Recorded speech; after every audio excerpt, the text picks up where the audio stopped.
is the way, the truth, and the life. No one comes through the Father except through Him. Amen. Let's declare He is the way and He is the only way. Yes, Jesus. I lay my life down at your feet. You're the only one I need. I turn to you and you were always there. Amen. In troubled times, it's you I seek. I put you first, that's all I need. I humble all I am, all to you. Amen. One way, Jesus, you're the only one that I could live for. One way, Jesus, you're the only one that I could live for. Yes, Jesus, you're always there, Lord. Yes, you are always, always there. Every how and everywhere. Your grace abounds so deeply within me. You will never change, oh God. You will never, ever change.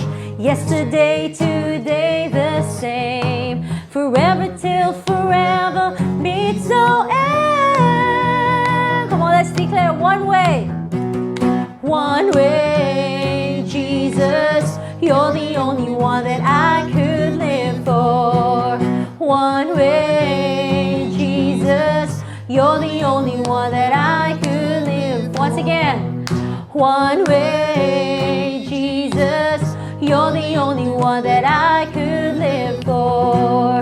One way, Jesus, you're the only one that I could live for. Yes, let's sing again. You're always there, oh God. Thank you, Jesus. 'Cause you are always, always there. Anyhow and everywhere. So grace abounds so deeply within me. Thank you, Jesus. 'Cause you will never, ever change. Yesterday, today, the same. Amen.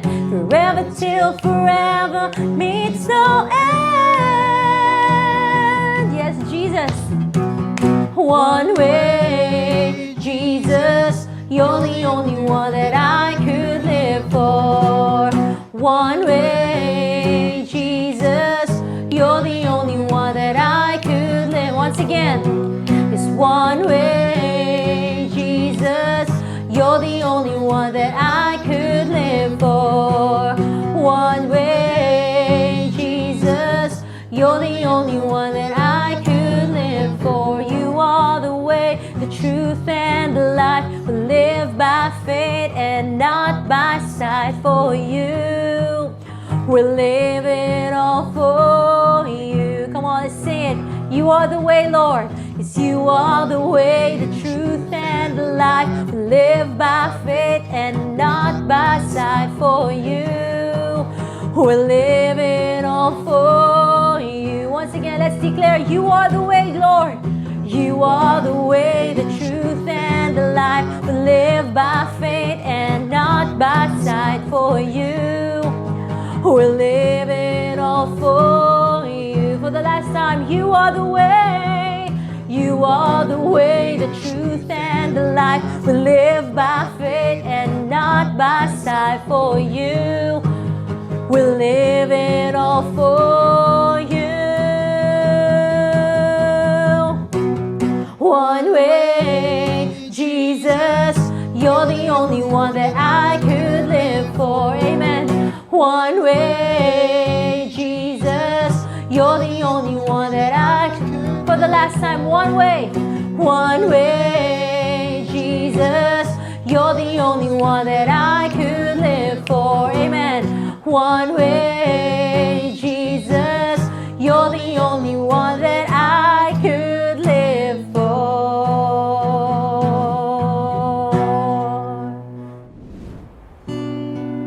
Indeed, oh God, who am I compared to your glory and your majesty, God? But we thank you for loving us, for making us your beloved. Thank you, Jesus.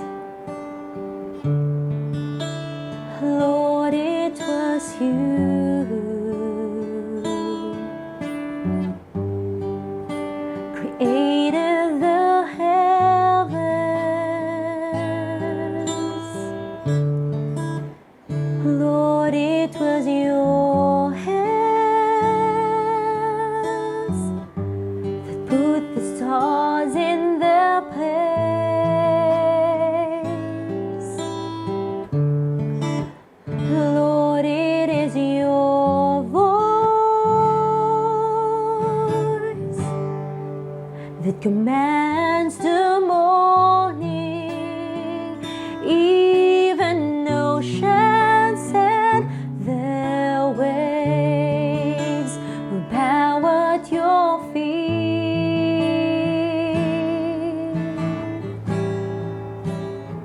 Who am I, oh God? Lord, who am I compared to your glory? Oh Lord,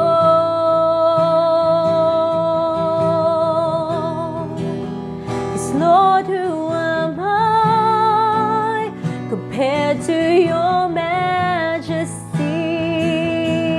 But I'm your beloved, Lord.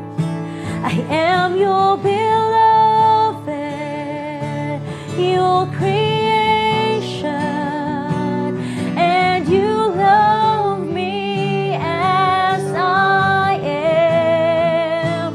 You have called me chosen for your kingdom, unashamed to call me your own. I am your beloved, your creation, and you love me as I am. You have called me chosen for your kingdom, unashamed to call me your own. I am your beloved. That's who I am, Lord. Thank you, Jesus. Yes, Lord, it was you created the heavens. Yes, Jesus. Lord, it was your hands that put the stars in their place.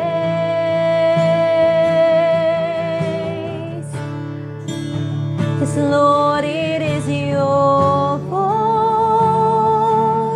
It's your voice, Jesus, that commands the morning, even oceans and their waves will bow at your feet. How much more, Lord? Thank you, Jesus. Lord, who am I compared to your glory? Oh Lord, who am I, Lord? Yes, Lord, who am I compared to your majesty? Come on, let's sing it. We are God's beloved. I am your beloved, your creation, and you love me as I am. You have called me chosen for your kingdom, unashamed to call me your own. Once again, I am your beloved, your creation. Thank you, Jesus. And you love me as I am. You have called me chosen for your kingdom, unashamed to call me. For the last time, come sing it, Jesus. I am your beloved, your creation, and you love me as I am. You have called me chosen for your kingdom. Thank you, Lord. Unashamed to call me your own. I am your beloved.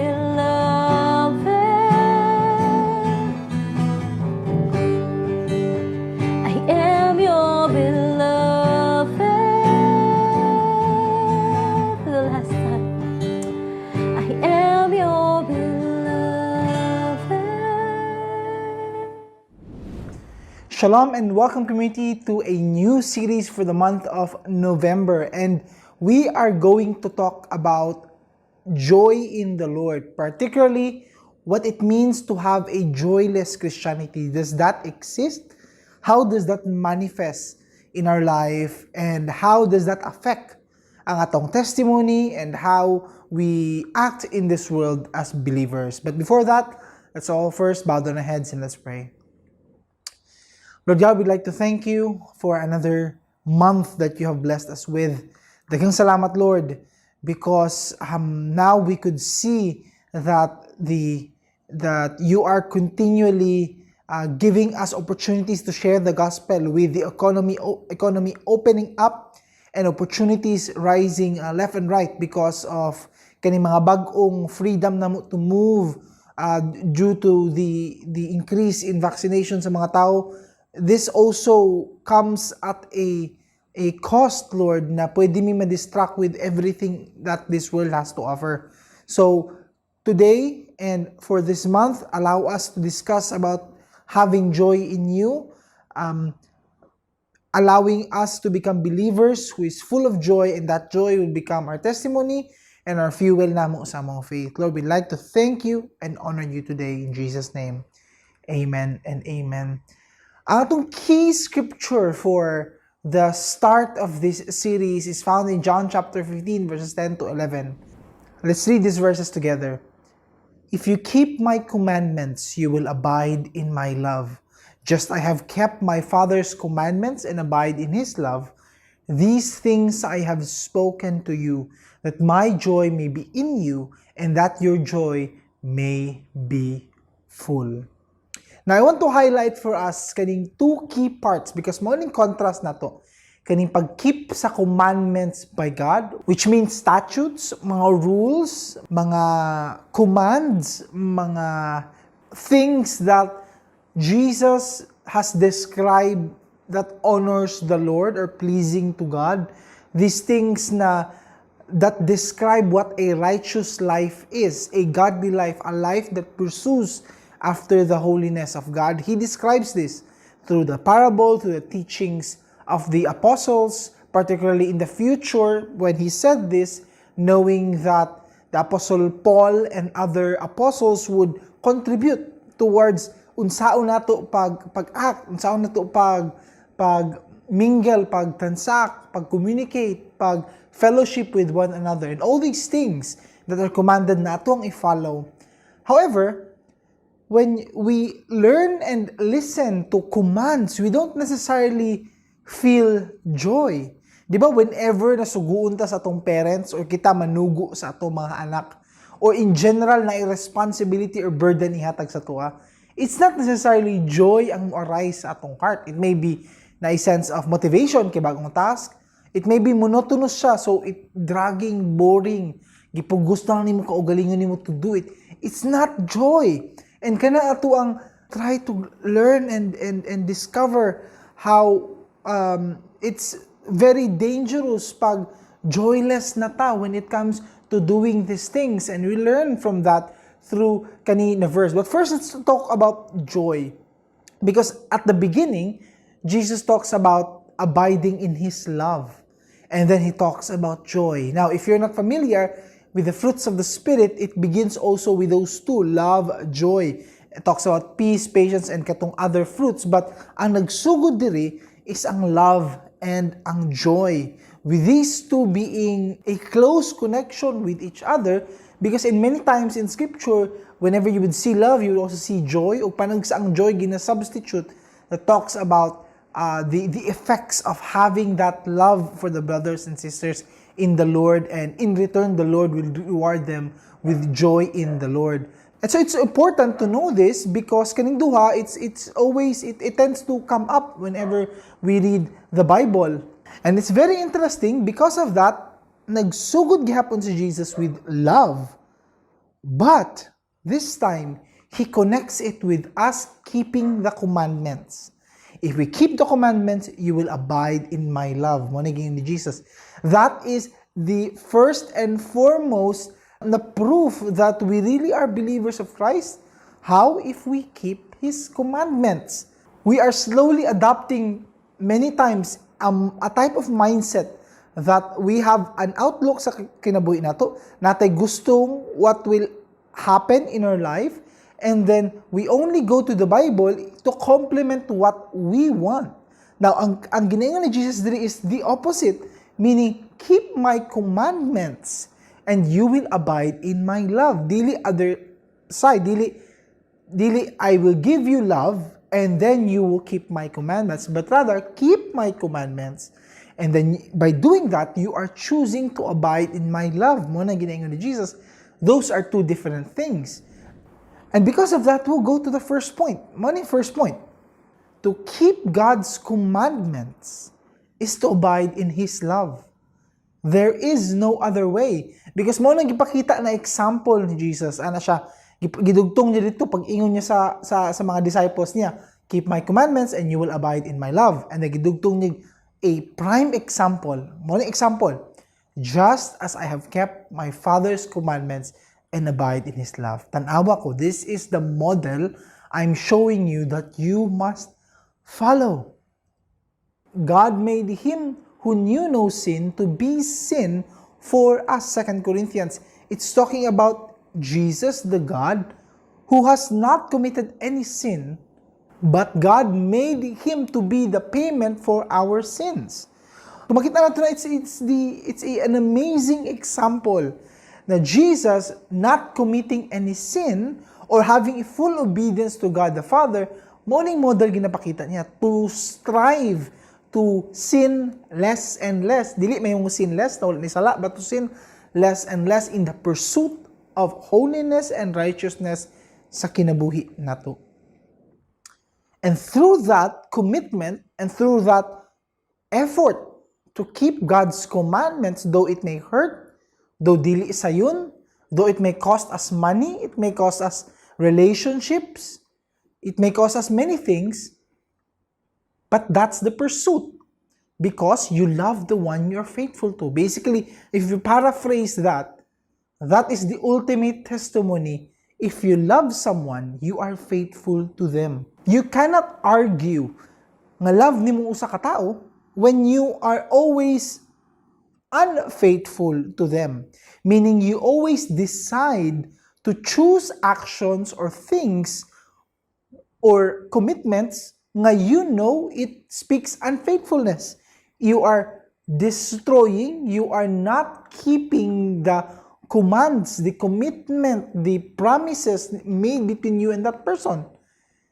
In the same way, whether it's romantic or a friendship relationship, if you are faithful to that person, sigurado ka you won't do things to hurt that person. Kaya committed ka in that relationship. And this is not rocket science. Dili ni very complex kaayo na structure kabalo mo ani. And in my experience, whenever na ako'y istorya nga fathers or family men, one of the things that we tend to talk about is ang ilahang time with their children. And ang sad thing ani is whenever we will talk about being faithful even to that relationship sa mga anak, a question always mag-come up, are you being faithful to them? And sometimes they have a struggle nga maglisod sila influence, maglisod sila communicate, maglisod sila og change the ways of these children. And the question simply is kani, are you faithful to them? Meaning, are you keeping your promises to them? Are you keeping your word na pag muhatag kag oras sa ila, muhatag kag oras sa ila? Are you keeping your responsibilities as a parent sa ila? Are you doing these things in order to show and to prove that you really love them? And so, ang tendency nato, many times, we tend to say, love lagi na, basta lisod kay siya, pero love gyapon ako siya. Pero I know I make mistakes, kabalo kong I become unfaithful, I know na kani mga butang akong ginabuhat that tries to destroy that relationship, but love gyapon ako sila. And I tend to say to them, you may say that, pero they don't see that. Tungod sa imong ginabuhat, you tend to do all these things nga unfaithful to that spouse, children, or to your friend. they will see nga dili ka committed to that relationship. In the same way with God.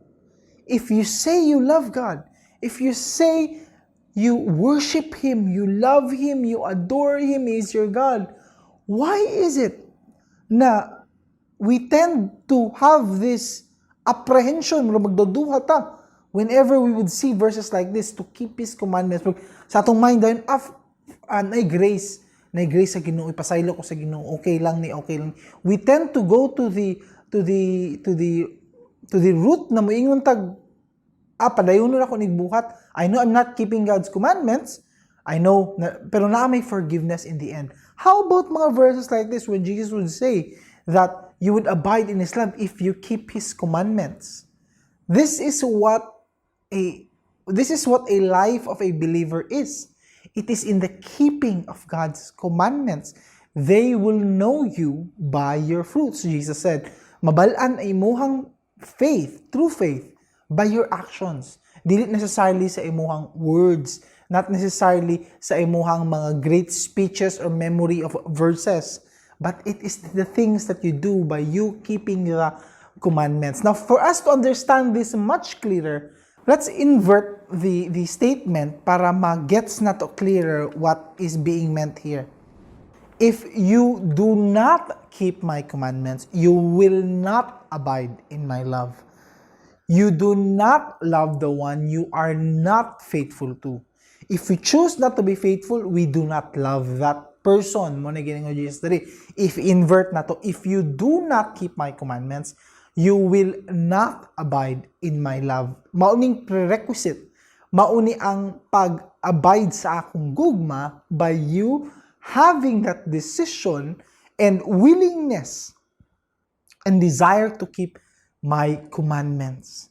God's character, His commandments are there. Di na magbago-bago, depende sa imong mood, di po na mag-change depending on how you prefer it to be. Ang atong counterpart in that relationship is we obey.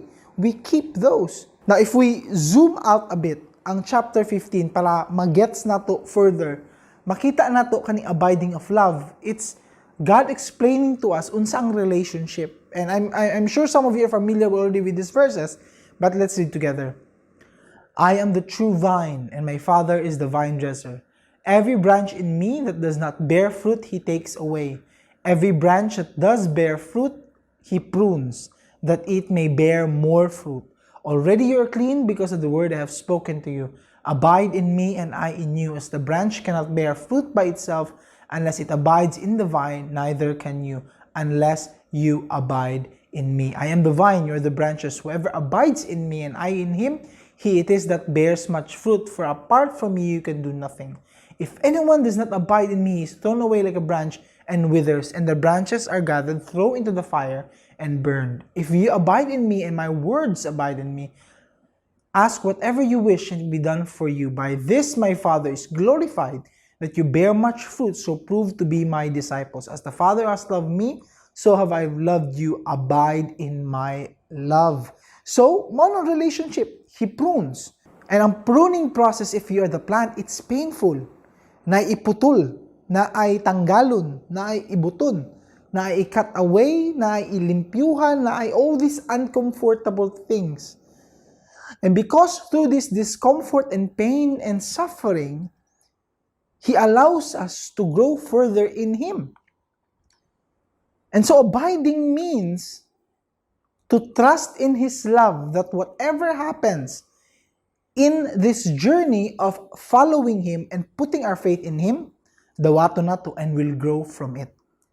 And because keeping our commandments is part of all this, di ba? When we choose to keep a commandment, it will hurt. Many times it will hurt. Natay kailangan biyaan, natay kailangan i-resist, natay kailangan i-choose not to do. And every time we make this decision, instead kato, it's a choice of faith.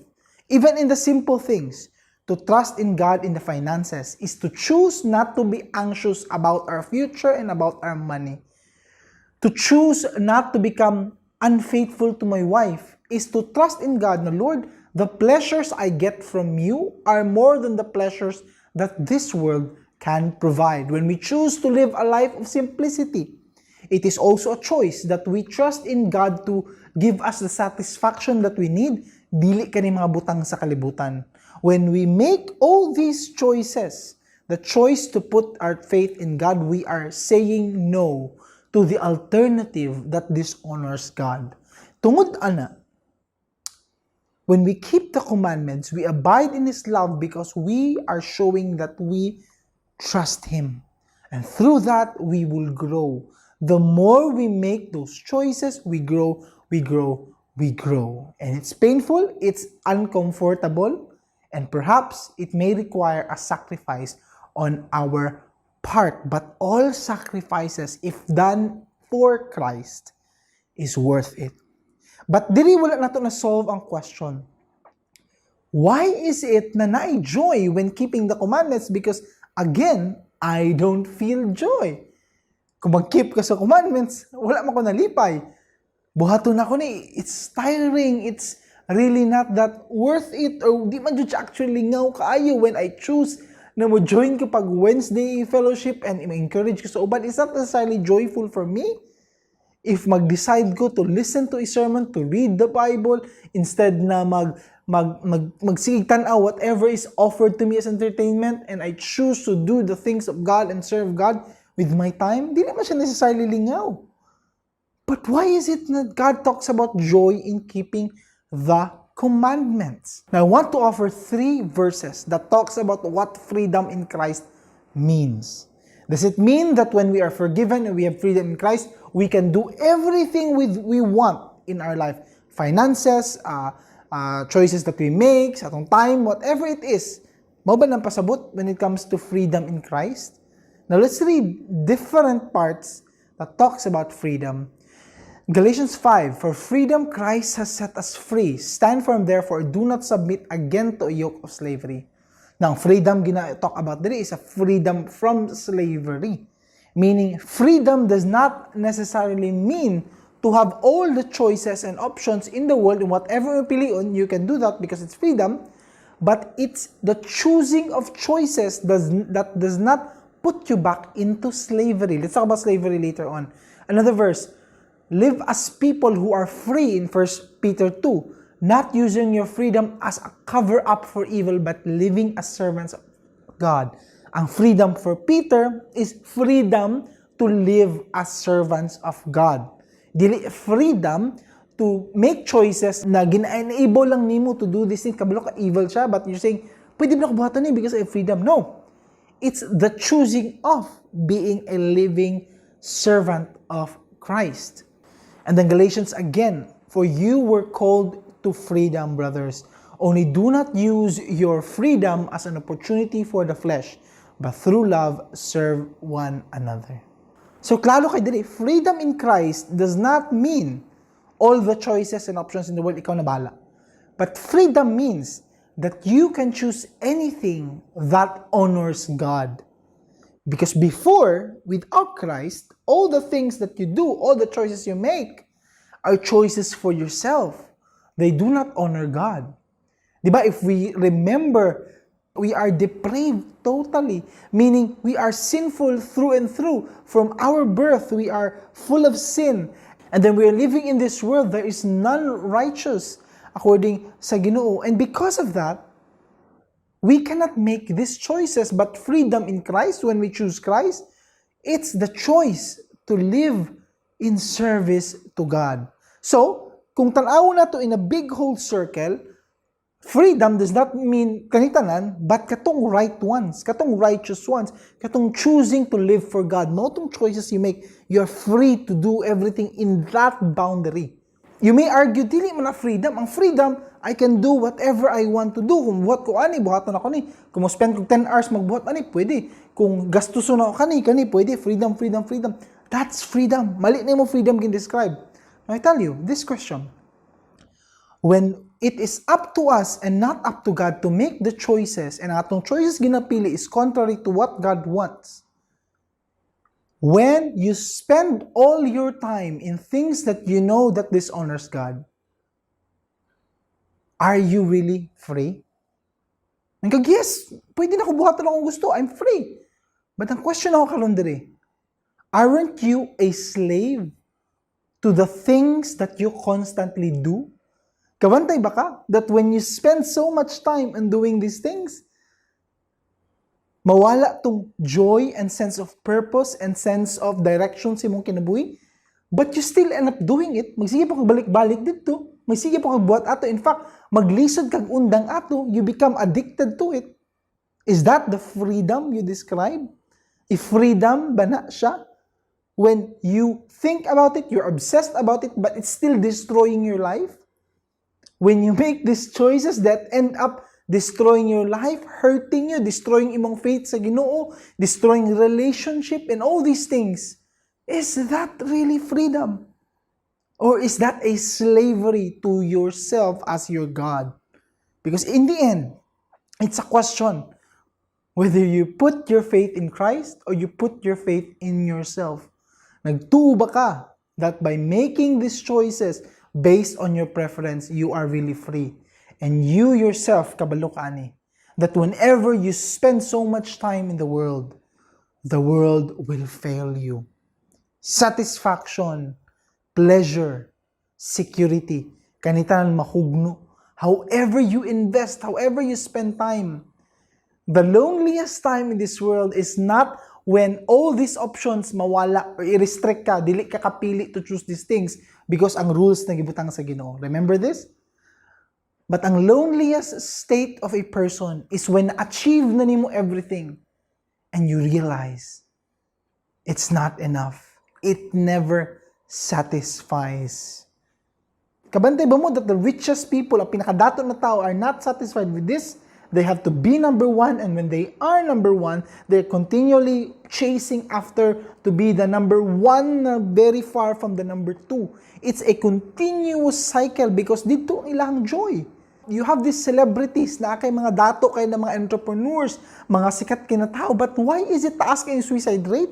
Taas kayong depression, taas kayong anxiety sa ilang kinabuhi? Because they are constantly living in the state of slavery. It's not freedom if you argue with me nga freedom ng inanang choices, then I will say to you, I rather be a slave to Christ.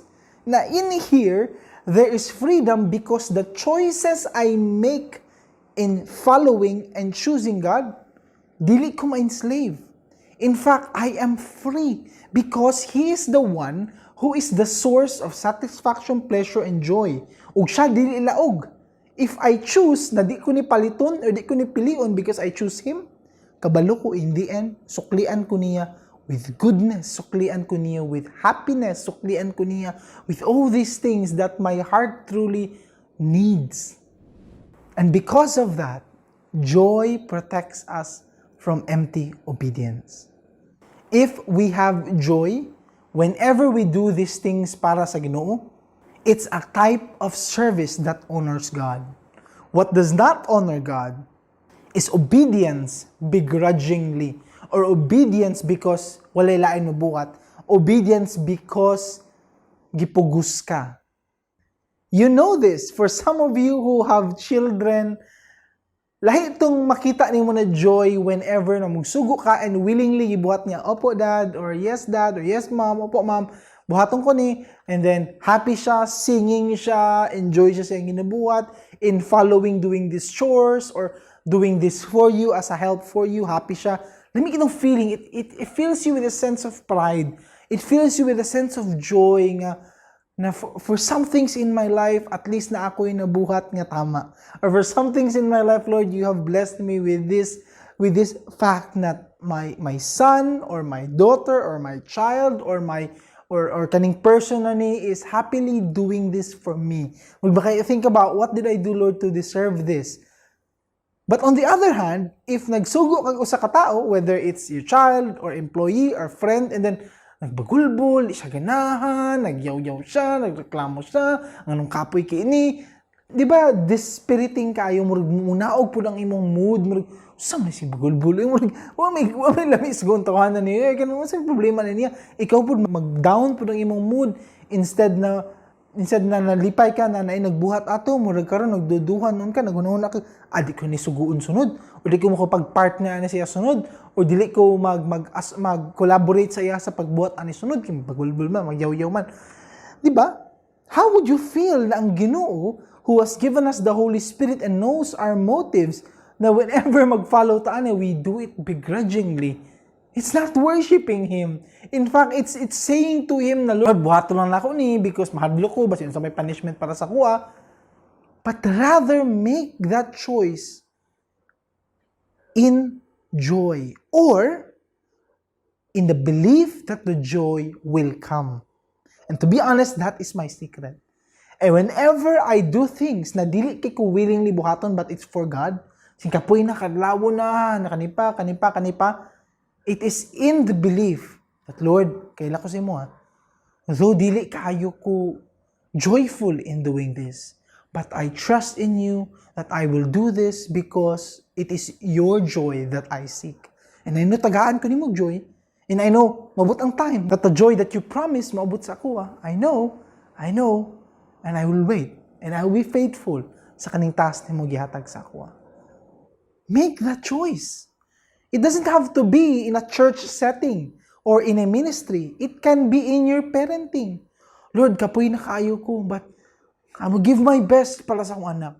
I will give my best para sa akong family. Though dili ko joyfully serving them, kaning time, I can spend this somewhere else, but spend ako sa ilaha or ibuhos na ako sa ilaha, knowing that you will give me joy. Because I trust in you.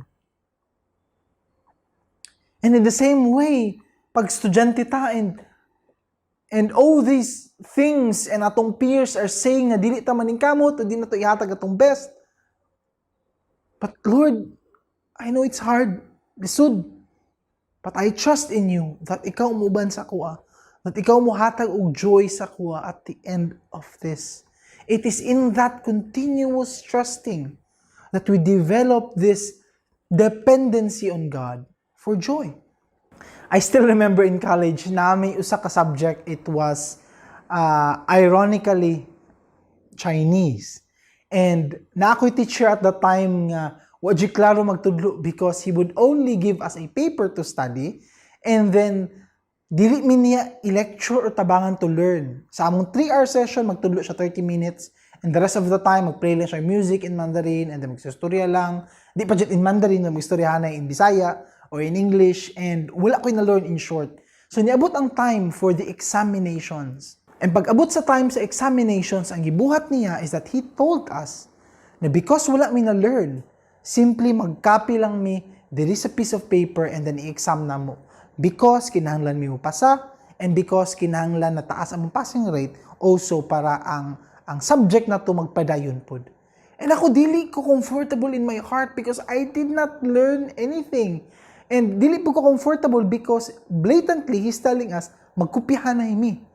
And I know in that setting that I'm not only learning Chinese, but ang akong major at that time is values education and I have units in theology and muna akong buhaton.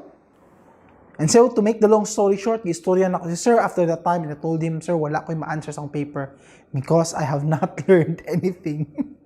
Inana ko kaprangka. But isabit ako ng paper, sir. Based lang sa akong natun-an, I'll try to answer this. Ipasa na ko ni sa imo ha. Kung kabalo mo sa gibuhat niya, he failed me. Gibagsak ko niya sa akong subject and because of that, my scholarship was gone. But before na ako gipasa tong paper, I still remember, I prayed, Lord, I'm going to do this knowing the risk na mawala akong scholarship. But I put my joy in you, knowing na kaning feeling na ako of guilt, it's not there because coincidence lang or wala lang ako sa mood. It's there because you are telling me something and I trust in you. I know sakit ni, but I put my faith in you knowing that the joy ahead is worth this. So gihatag to na ako knowing full well, with full peace, with full confidence. Nihatag na ko tong paper, giingon to na ko sa iya, gitawag ko niya sa likod, giingnan ko niya, mabagsak jud ka ni, sir, I accept all consequences. This is my conviction na kani akong buhaton. I said, okay, gibuhat po niya, gibagsak jud ko niya. And during the scholarship assessment, kabalo po ko, before going there, The verses I've read, akong devotion, are speaking about having peace in God. And from that moment on, kabalo jud ko ani, mawala akong scholarship. As in, klaro jud kayo, it's kulang na lang isulat diri on the wall. And pag abot jud sa office, lo and behold, I lost my scholarship. But what is interesting is in that following month, came these opportunities to earn online. And that began my career in online marketing. Now, kung tanawan mo ng trajectory, it may perhaps na maabot gihapon to if magkopya ko. Diba? It's possible, wala ko nabagsak, wala akong scholarship, but still nakakuha ito ng opportunity. We never know. But what I do know is kabalo ang Ginoo what will happen ahead. And it's not a coincidence. He told me, ipasa na, masing mabagsak ka. Because that is your conviction. And that conviction helped me, allowed me to be pruned and learn a lesson that God knows the future. God sees my needs. And God honors the things I do for Him. So, kana na relationship, whenever I do these things, it doesn't become empty obedience. But it's a joyful obedience knowing na right ahead, Lord, unsa kaya exciting lagi, unsa kaya buhaton nimo up ahead. What are your plans? How will you move this around? And for the past several years, mauna akong relationship with God, to be honest. And this is not a single case, but I see this in many people who continually make choices for God. God orchestrating and moving all these things. Whenever people put their faith in Him, He will make sure that He will deliver and He will honor their decisions. It's a beautiful relationship because it's through faith, tinud-anay na obedience, putting our faith in God. That's why Matthew 13, Jesus said, the kingdom of heaven is like treasure hidden in a field, which a man found and covered up. Then in his joy, he goes and sells all that he has and buys that field. What's the motivation niya? In obeying, in choosing, in following. It's not profit. It's not fame. It's not status. It's not asset management, investment scheme. It's joy. In his joy, he obeys. In his joy, he makes that costly investment na ibaligya whatever that he has in order to buy that field, knowing that in the field, God is there. Mao na gid pasabot ni Jesus. As like the kingdom of heaven. It's choosing to believe that anyone who follows after me, Jesus said, must deny himself, take up his cross daily, and follow me. It's in the denial of self, choosing these choices that doesn't really make sense in the things of this world, but it truly makes sense in the pursuit of Christ. Joy in the Lord means having God as your most valuable treasure. If you are truly secure that Christ is there, nothing in this world will shake you. Now, karon sa kalibutan, all around, we see people instigating, influencing, pressuring, giving us a sense of fear of missing out, kaning FOMO, and then ipakita sa to, tanawa, wala ka ni-invest, tanawa, wala ka ni-appeal. There is now, kanang tawag na ROMO, which is the reality of missing out. Meaning, narealize mo, hala, sayang, oy, kung ni-invest lang ko ato, ay, sayang, ay, kung kani ang tag-isugdan ako, ay, sayang, ay, wapad ko nagtuon ani na course, sayang, sa opportunity, sayang. All these things. But if kani mo ginatuo, Jud, that having Christ is more than enough in this world, you begin to see that God owns the whole universe. God promises us that we will be co-heirs with Christ. If you own 0.00001% of infinity, you own infinity. That simply means that there is no opportunity in this world that you will miss out na mag-define sa imong less, because Christ is your most valuable treasure. If His value is infinite, then whatever is gi-offer diri sa kalibutan are just numbers, temporary numbers na mawala in this world. There's no opportunities that you miss out, but there are opportunities of trusting Christ that you miss out when you choose not to trust in Him. That's the fear of missing out. If I don't put my faith in Christ now, what will I miss out? You will miss out so many things. Stories after stories, experience after experience, little miracles, big miracles, a development sa imong faith, sa imong spirit, sa imong character, everything na mahitabo that you realize suddenly after having this walk with God that you are no longer the man or woman before, but because you are changing from glory to glory by the grace of God. That's why we go to the last part. My joy may be in you, and this is not just normal joy. This is the full kind of joy. Miners before would usually bring kanang ginatawag na canary na kind of bird, canaries. And muna natin term na canaries in the coal mine. And whenever they would bring kaning canaries in the coal mine, ang purpose ato, dili para entertainment, dili para lingaw-lingawon sila. But whenever naa sila, nagamayin sila, sometimes they would hit rocks or hit certain parts na naay mga dangerous na gas na mugawas. And these are gas na sometimes masimot nimo na lain og baho, or sometimes these are you cannot really distinguish because naay mga laing smell in that area. So ang ginabuhat nila katong mga canaries would chirp and be normal and happy pag walay problema. But tungod taas ilang sense of smelling and awareness of danger, they would stop singing if naay dangerous na gas. And whenever they would stop singing, that's the time that the miners would go out, hulaton nila na mukungaw or mawala tong gas, and then they would return back again. In the same way, our hearts are like canaries.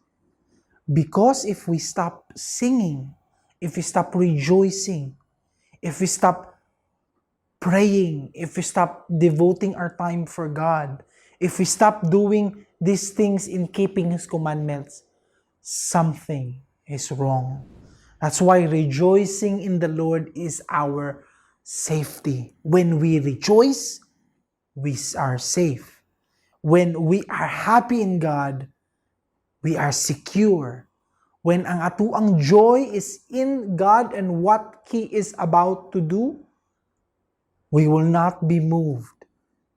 That's why we are safe when we are happy in the Lord. Because whatever that the world tries to offer us, we know they are fake. Di na tinuod. Because I'm happy in Christ. Kabalok what true joy is. Dili ka na. Uy, na something bago karon. It's not my time or walay leading ang Ginoo dito. I know because I'm happy in Him. When I alternate pleasures, when I among all these things that try to get us away from our focus in God, you can easily say, I'm safe here. Okay ko dere. I'm happy in God. I'm fine. But don't trust me because ako lang giingon ani. Trust the people who have lived and served God in big ways and died happy people in God. You see this all around sa mga tao, pilgrims of our faith. You see this in their advice, in ang tips sa ilang mga libro, in what they produce, in sharing to us their experience in God whenever they would serve. One of these people is George Mueller, nag-run for many orphanages and schools and nag-serve for many missionary societies. And despite all these pressures, he would say, I saw more clearly than ever that the first and great and primary business to which I ought to attend every day was to have my soul happy in the Lord. The first thing to be concerned about was not how much I might serve the Lord, but how I might get my soul into a happy state, how the inner life might be nourished. Sa kabisi niya, He is saying to us, unahon na to how to be happy in the Lord. Secure tayo in our choices if we are happy in the Lord. That's our priority. C.S. Lewis tells us in his book, The Weight of Glory, it would seem that our Lord finds our desires not too strong but too weak. We are half-hearted creatures fooling about with drink, sex, and ambition when infinite joy is offered to us. Like an ignorant child who wants to go on making mud pies in a slum because he cannot imagine what is meant by the offer of a holiday at the sea. We are far too easily pleased. Jonathan Edwards also offered this in his experience The enjoyment of God is the only happiness with which our souls can be satisfied. To go to heaven, fully to enjoy God, is infinitely better than the most pleasant accommodations here. Fathers and mothers, husbands, wives, children, or the company of earthly friends are but shadows, but God is the substance. These are but scattered beams, but God is the sun. These are but streams, but God is the ocean.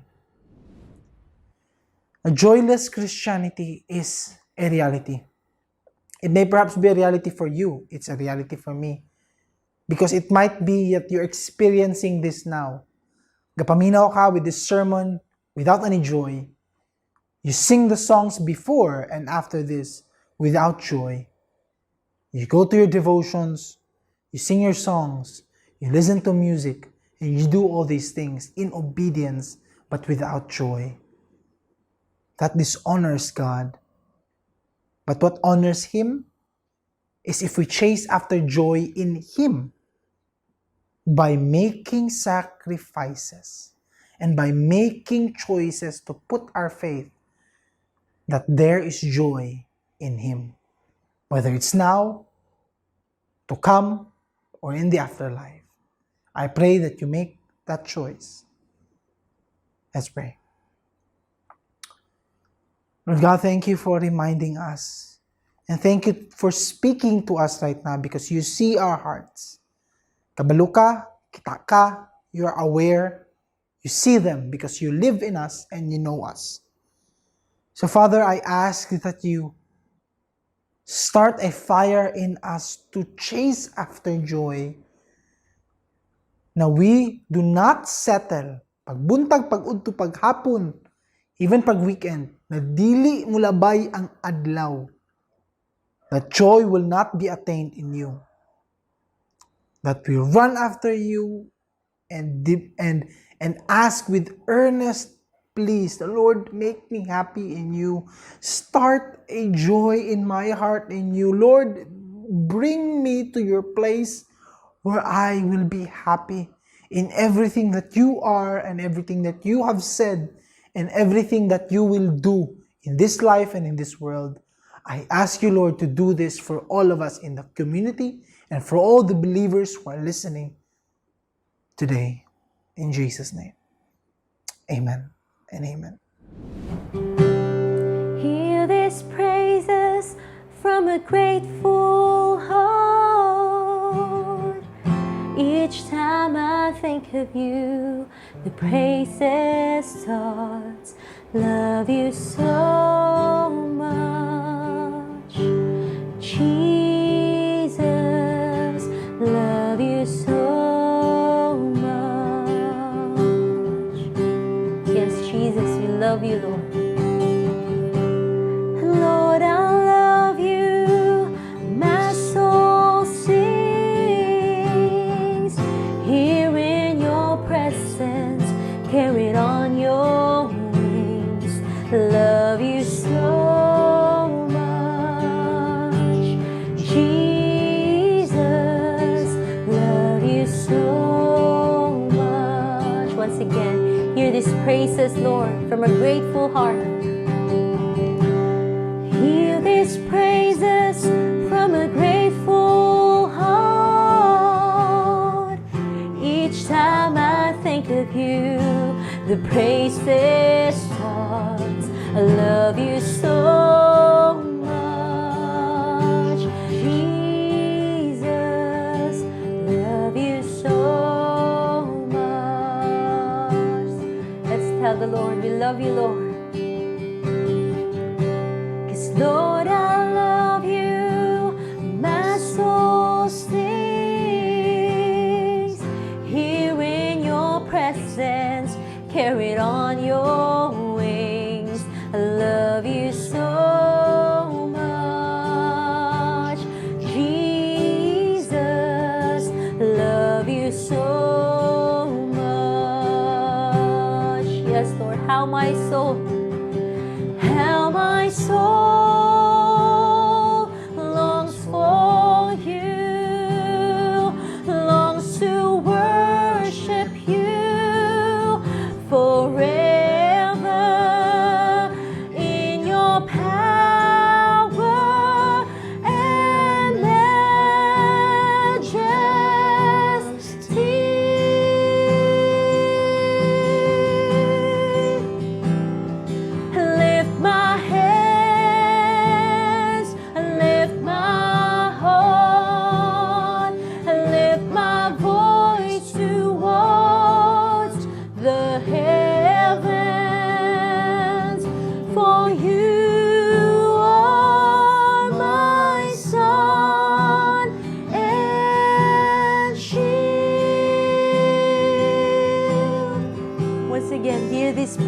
Lord Jesus.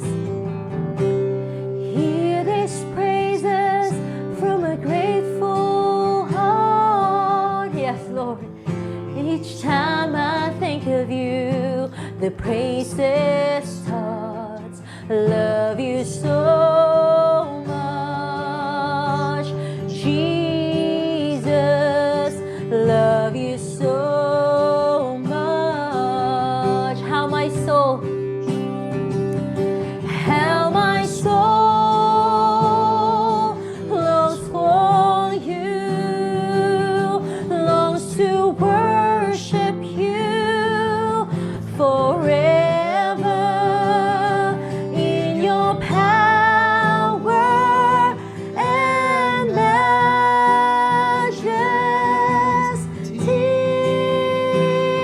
Come on, let's lift our hands and our hearts. Lift my hands, lift my heart, and lift my voice towards the heavens. For you are my sun and shield. Once again, how my soul, Lord Jesus, how my soul longs for you, longs to worship you forever in your power and majesty.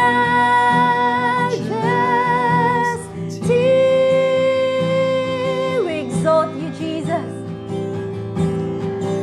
Lift my hands, lift my heart, and lift my voice towards the heavens.